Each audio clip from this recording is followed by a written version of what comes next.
Hi, welcome to Chad's Silversmithing. Before we get too far into the video, if you would mind hitting the like button, that really helps to get my channel promoted. And I'd love it if you left a comment before you leave. So, I'm feeling like doing something sparkly today, and so I'm going to do a prong setting I've never done before. And this one's kind of like a crown, and so I think it should be kind of a fun challenge. I picked out an 8mm faceted stone. It's actually a bright orange cubic zirconia, so it should be pretty flashy. So let's see what we can do with this. I think it'll be a fun one. Before we get going, though, I need to thank some people. I wanted to thank my patrons over on Patreon, and I have two brand new patrons. So I wanted to thank specifically Gotta Love Doggos, and I love that screen name. It's a good one. And Marissa N. Thank you so much for signing up. I really appreciate your support. I hope that you find all of the people over there to be as nice as I have and as full of knowledge. So it's a great place over there, and I hope you enjoy it. Thank you for signing up. And also thanks to all my previous patrons. I really appreciate not only the financial help, but also the nice community you've created over there. The other group is my YouTube subscribers. We're getting close to 12,000. I think we'll probably pass it this week. Thank you for that, and thank you also for the nice comments, which sometimes are very moving, as well as the donations you give me, like the Buy Me Coffee and the Super Thanks. That stuff is really helpful right now when metals are going up so high, so I really appreciate the support that way. Thanks a lot for that. All right, well, let's get started on this project. This is one of my design idea books. There's actually a new one that we just put on the merch store that has it has a conversion chart on the back, and the conversion chart converts from fractions of an inch to decimal places and to millimeters as well, for those of you who use the metric system. So I've tried to use metric measurements in general when I do stuff because that makes more sense to me. But okay, I still fall back into my upbringing sometimes. So let's take a look at the stone I have here. It's a bright orange cubic zirconia, 8mm. I bought a bag of these a long time ago, and I've been using them up gradually over time. They really are attention grabbers because of the color and the sparkliness of the CZs. But we're going to make a ring out of it, and I'm going to do something like this, and it's not going to have pointy tips when I'm done. I'm going to round them a little bit, but we'll put a notch in the inside of them, and then the girdle of the stone should be able to pop right in there. We'll have an interesting looking setting, kind of like this. It'll be kind of, well, theoretically I've never done one like this, so we're going to try and hit the dimensions right on this stone. We'll see if my math skills are good or not, but we'll make it work one way or another probably. So the stone's going to sit pretty high in here, and this thing is going to be right on a piece of square wire going up and down like that. Both of these are going to be 16 gauge square, and I did a trial run on making some of these little things like that, and they turned out okay, so we'll see how that works out. But for the band, I'm going to use some low dome half round. I think it's number 4. So this is going to be the band. So I try to get something that's almost as wide as this. But yeah, let's start with making these things. And so I didn't have any 16 gauge squares, so I took some 14 and I pulled it through the draw plate a couple of times in order to get it to 16 gauge. And when I did my calculations here, 8mm comes out to, I think it was, that's the diameter of the stone, so we needed a circumference, and it came out to be like 23.55 millimeters when I calculated it. And so I rounded down to 23 because I want the base of this to be just slightly smaller than the stone, so it flares outwards just a little bit. We'll see if that works out this way, but each of these I'm going to cut about on a 7mm on a side like this, and then I'll probably file them down a little bit because that'll make them a little bit too tall. So I'm going to cut basically 14mm or 15mm pieces. I'm going to cut a notch in them right there and then bend them sharply and then solder that closed. But each of these I'm going to do separate, I think. I don't know if I can get my measurements precise enough to get them perfectly symmetrical if I don't do each one separately. This is my first attempt here, so we'll do something like that, but it'll be pretty close. But you see, when we hook them together, I'm going to have to file this straight up and down like that on each side in order that they meet like that. And then I can taper these upwards a little bit so they're a little pointier, but not too pointy, I don't think. So we'll do that. So I'm going to start making these things, and I'll probably make a few of them in front of the camera and then do the rest off camera, because you don't probably need to see me do all of them. But let's start with this. Take a piece of this. We'll get started on this 16 gauge square. So I'm going to file the end flat.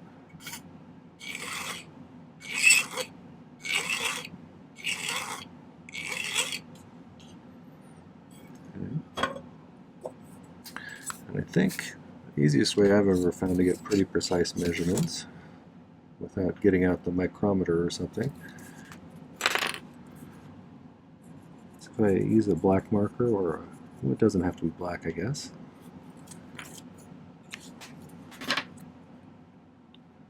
Let that dry for a minute. And then I'll start it right here at one of these centimeter points, and we'll go 5, 6, 7 millimeters and make a little scratch there. Okay. And then I'm going to line that up there again, and I'm going to go 6, 7 right there. So I'm going to file the notch here first before I cut this off, because it makes it a little easier to hold on to once I have something big like this. If I cut it off small, then I have to hold just that little piece. And I'm just going to use a rectangular flat file, and I'm going to use the corner edge of it. So line it up like this and try and get the corner of that right on that line. Get it started. And then I'm just going to create a 45-degree trench. Maybe a slightly wider angle than that, actually.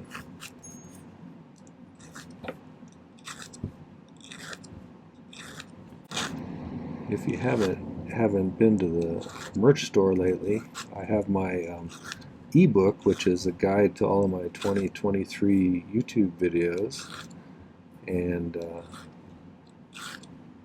for each one of the videos I put out during 2023, I created a page that has my original sketch, whatever I drew, and it has a picture of the final piece. It has a list of the materials you need to make the project.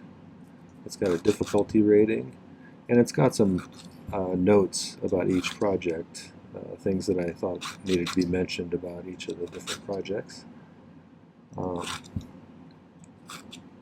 And it's also got a link right to the video, so it's a really useful way to have a whole bunch of projects you might want to try right at your fingertips. So I got kind of a notch there. Bend it down like this now.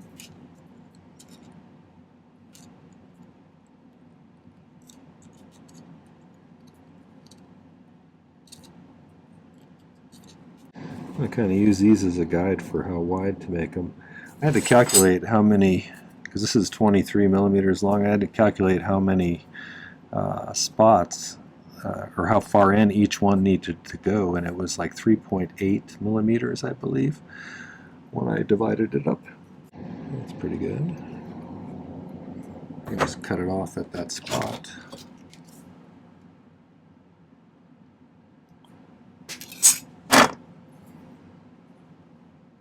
And another one of those. Probably do some more precise filing to get these, to be exactly the same height as this, and then file them flat like that, because we're going to solder them to a straight piece of the same stuff. So, but I'm going to make, well, I got 3 now, so I need to make 3 more.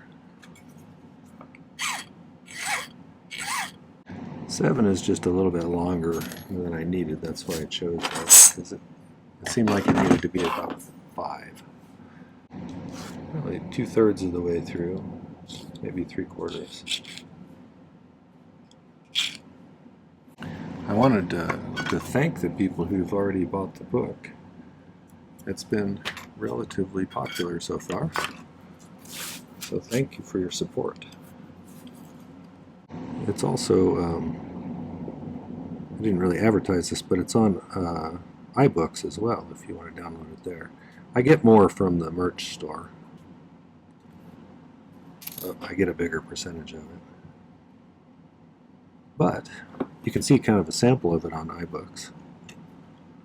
This one's probably going to be categorized more in the advanced kind of section. If you're new to this, you might want to do a whole bunch of bezel settings before you attempt a prong setting, because it gives you a chance to get the fundamentals of soldering down. One of the things that helped me a lot when I wanted to really start to improve my skills was to learn how to pick solder, and that's where you pick up a little bit of solder on the end of this, heat the piece up to the right temperature, and then touch it where you want it to go, and it gives you the ability to really precisely place a piece of solder in the amount that you want, and I find it super useful. So if you're interested, I'll put a link up there to my video about that. It's definitely a skill worth learning. It feels a little awkward at first because you're thinking about a few different things at once, but once you kind of can do it automatically, it becomes a great tool. Probably try make 7 of them just so I got a backup in case I screw one up. Stranger things have happened.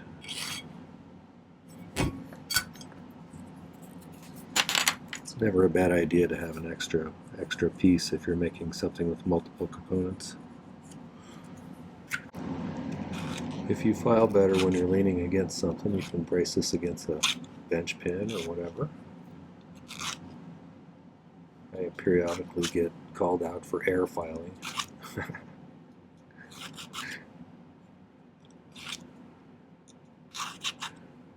But if I need to brace it against something, I brace it against something. So you do you.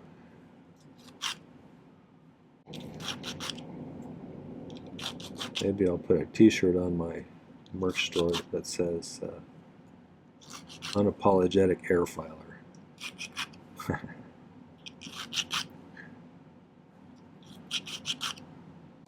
going to try and get these pretty close to the same size. But we're going to have to solder these tips where I file them in order to make that a permanent join. So let's do that next. That's on. I have a few pieces of solder that I just sprinkled on this pad down here that I'll use to solder those closed. I use hard silver sheet solder for most everything, and I use a liquid flux. This particular stuff is Mighty Flux.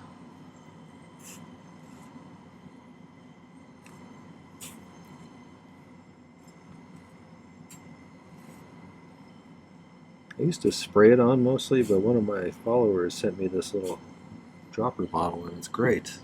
I like it.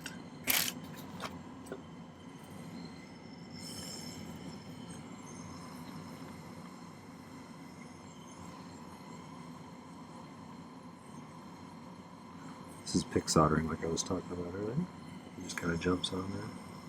Look up here.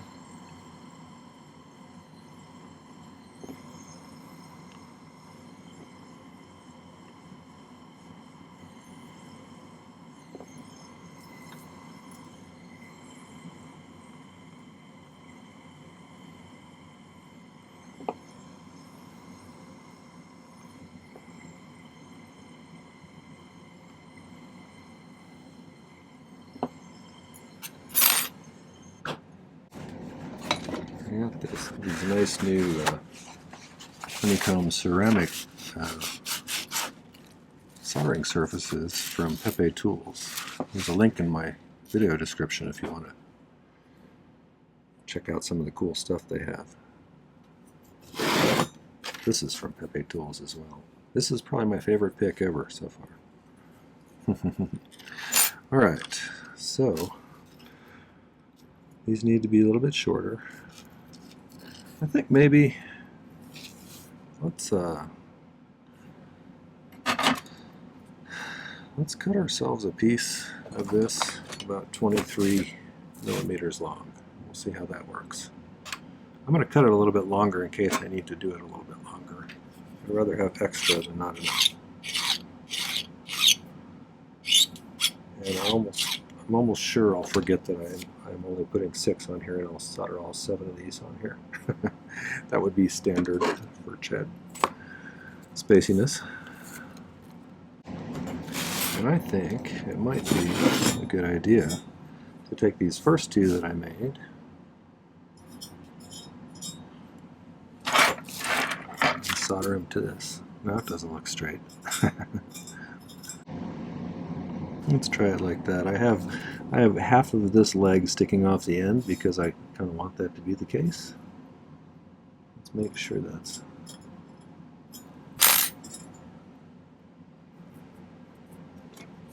Make sure that's nice and flat. Use your miter vise jig if you want to, if you have one of those.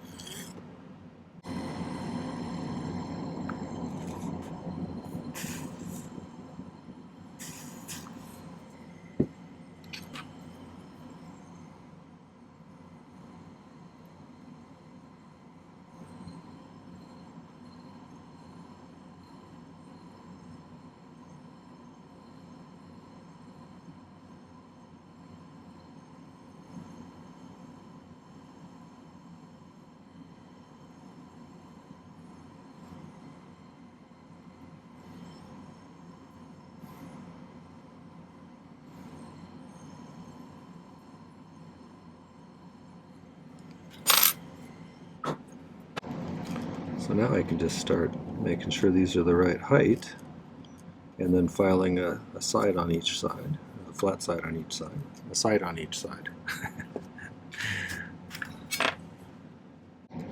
Still a little too tall. Let's stick it in here just so we can hold it easier.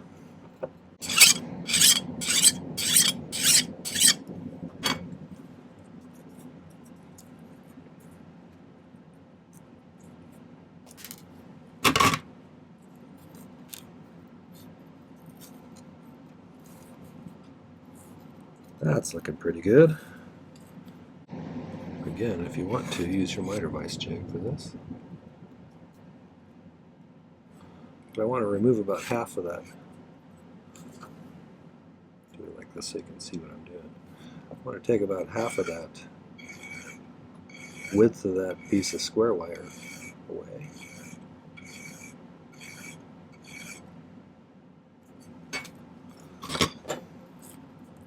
Because I want it to be butted up against there like that.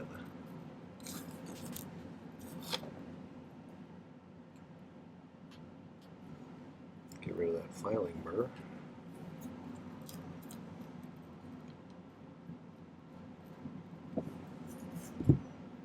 That's pretty good. I'm going to file the other side too, just so I don't have to do it when it's on here. Although that might be easier to do. You could do it that way too.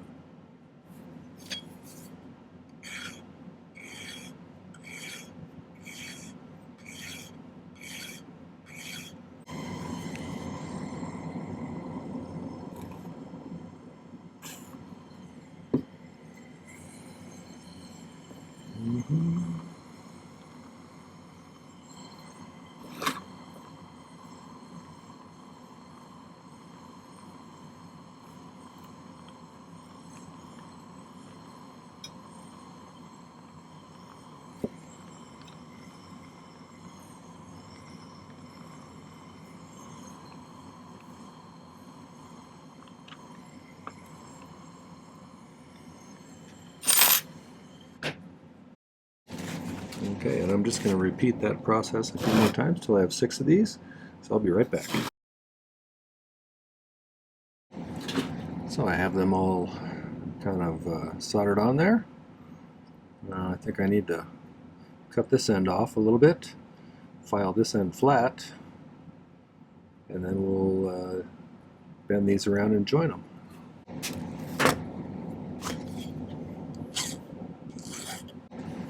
So I think I need to bend this around, so I think I might use my nail-making pliers. And we'll start with the big one down here and just kind of like curve it gently.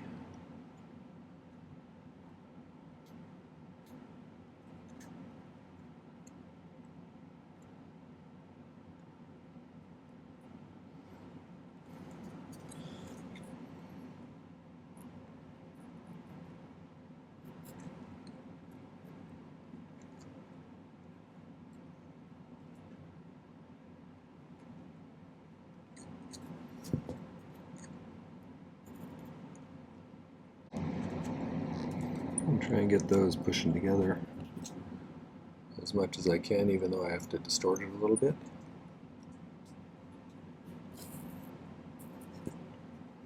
So we get a nice solder joint there.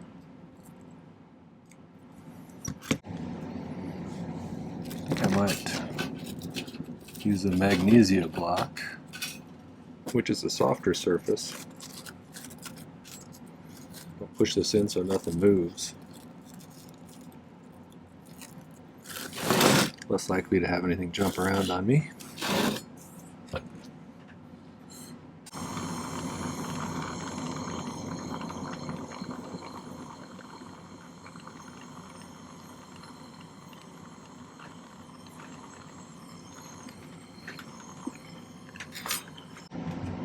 Actually, this fits about right.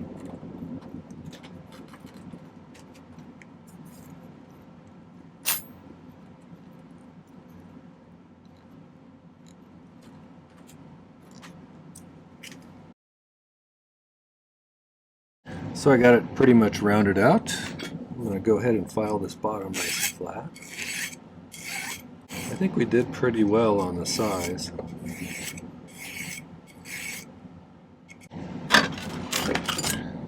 Okay, so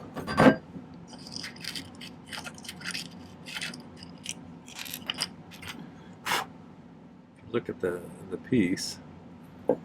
Oops. Set this on top of it. Get an idea about where we're at. And the fact that I need to flare this out just a skosh is kind of what I wanted it to be. So I think I hit it on the nose size-wise, which is unusual. So I'm going to put it on this tapered jump ring mandrel, and let's hit it downwards a little bit. I'm going to use dapping punch to hold it against this, and then we'll just tap it a little bit and see if we can flare it a skosh.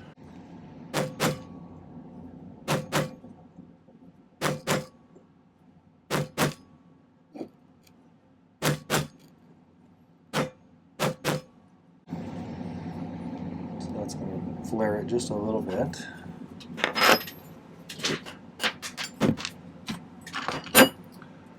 I think if I use the dapping punch like this, I can flare it a little bit more from this side. So you can see that. Make sure I'm in frame.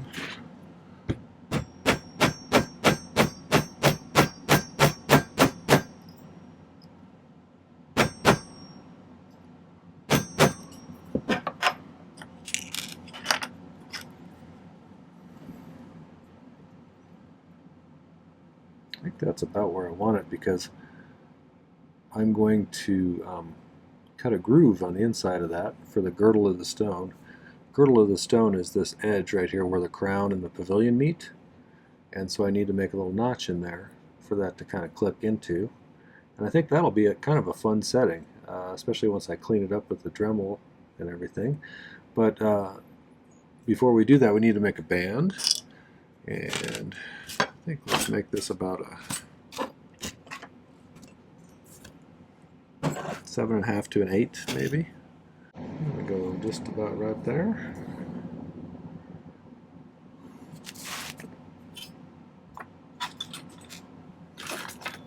Let's go 8. I'm going to go a little bit beyond, give us a little extra space for tiling.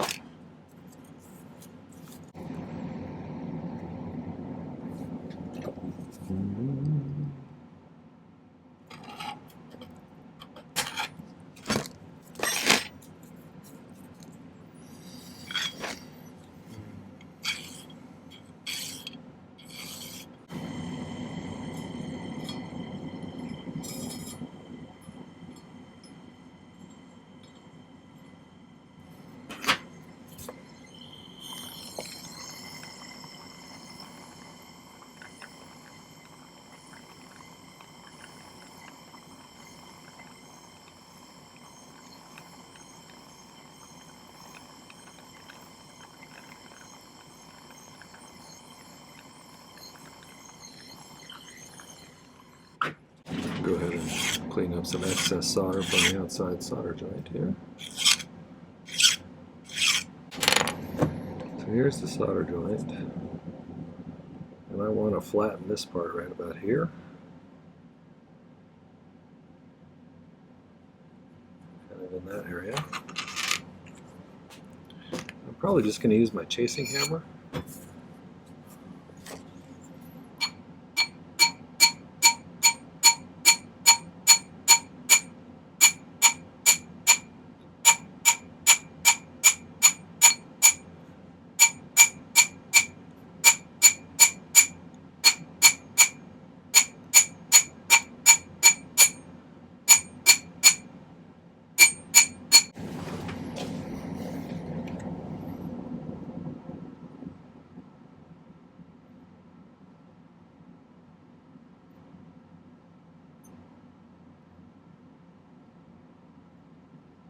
I'm going to try and pick the sides where the things are straight across as possible.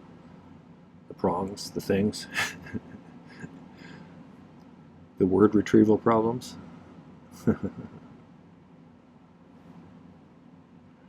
So I just solder it on like that, I think.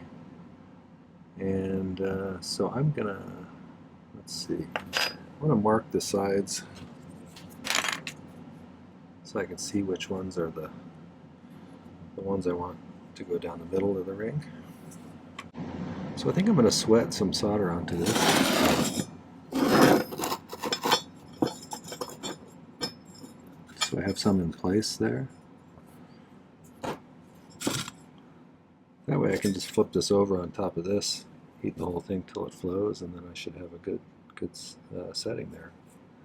So let's throw a little more solder on there.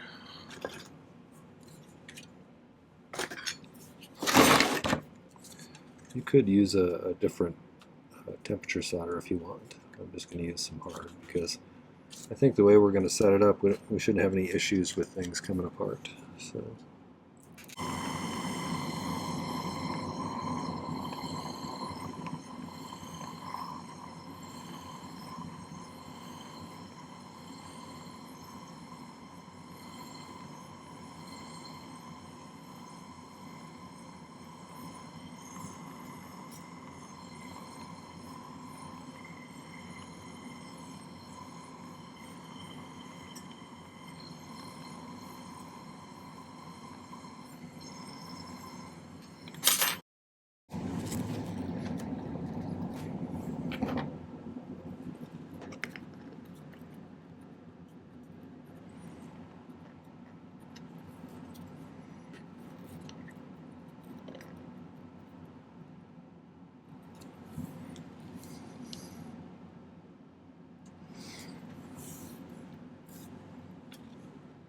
That's pretty good.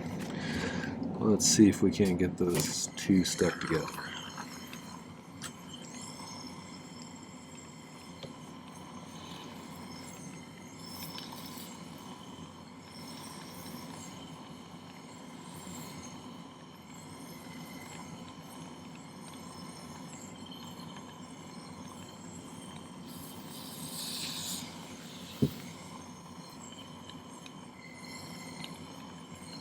I think I hammered the wrong side. I think I hammered the solder joint side.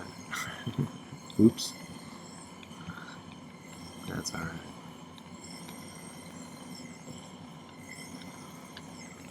Well, I could have done that on purpose just to leave, you know, some solder, because there would already be some solder in place then.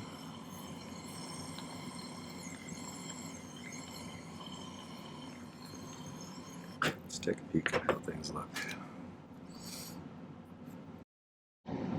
Just a little bit off to one side.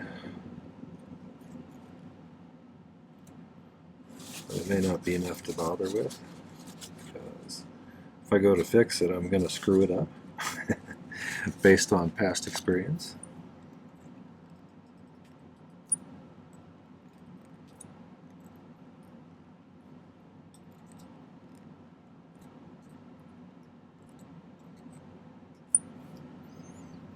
But the rest of it's pretty straight. I don't think anybody will probably notice that but me.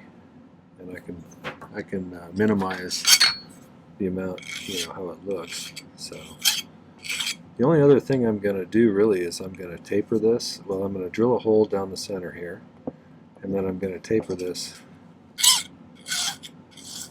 towards the bottom so it gradually narrows. So, and I'm not going to make you watch me do that, but when I come back, this will be all polished, and we can set the stone. So, be back in a few.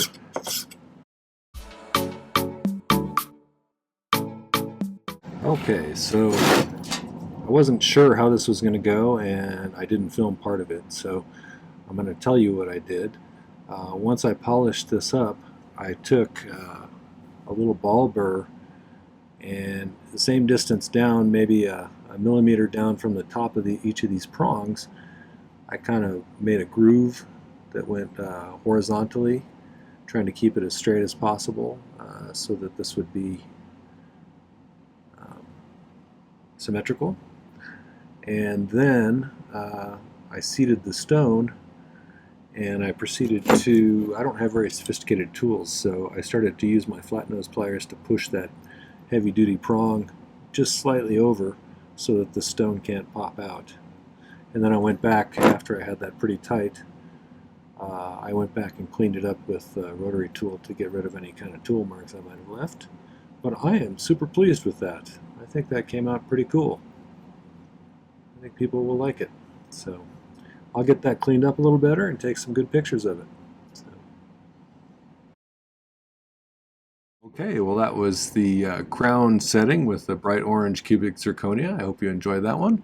If you did, make sure to hit the like button before you leave, and take a moment and check out some of my other videos. I have well over 300 videos now. There's something for almost everyone, and I think whether you're an experienced or a beginner silversmith, I think you'll find something that might be interesting to you. So check them out. I'd love to have you subscribe, and then don't forget to check out the video description down below. There's a number of important links there. I'd love it if you download my new ebook. It's all of the videos from my 2023 YouTube year.